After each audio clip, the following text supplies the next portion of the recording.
Pierre, on Ouais, se parle de quoi aujourd'hui? on va parler des semelles. Je t'ai ramené plein de trucs et on va parler de pourquoi on a fait faire notre propre semelle.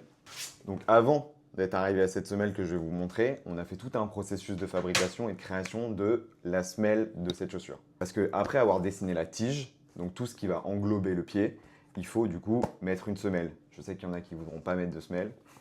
Et du coup, ça engendre une grosse réflexion parce que les semelles, c'est ce qui coûte le plus cher dans une chaussure. Surtout sur les semelles de basket, donc il y a plusieurs techniques. Mais la plupart du temps, il faut faire des moules de semelles.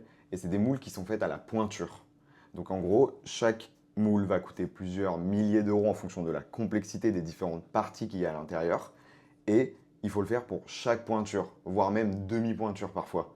Donc l'idée, moi, je voulais travailler avec Vibram. Eux, ils ont des catalogues de semelles, c'est-à-dire qu'ils développent des moules en les pensant. Ils ont des designers qui créent des semelles et après ils vendent juste les semelles et les gens les attachent à leurs chaussures. Il y a énormément de chaussures dans le marché qui utilisent des semelles Vibram déjà préexistantes.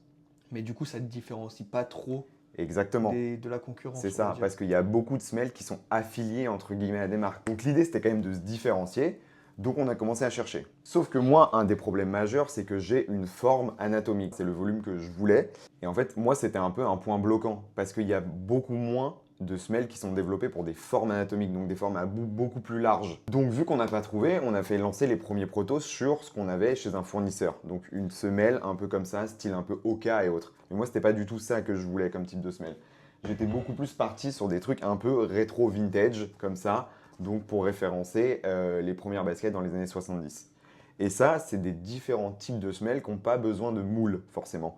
Parce que ça, du coup, la midsole, donc l'intersemelle, c'est des matériaux qui sont assez mous, qui viennent en grandes plaques et qui vont ensuite être sculptés à la main, donc à la machine, fraisés, un peu comme chez un cordonnier, pour donner les volumes de la semelle.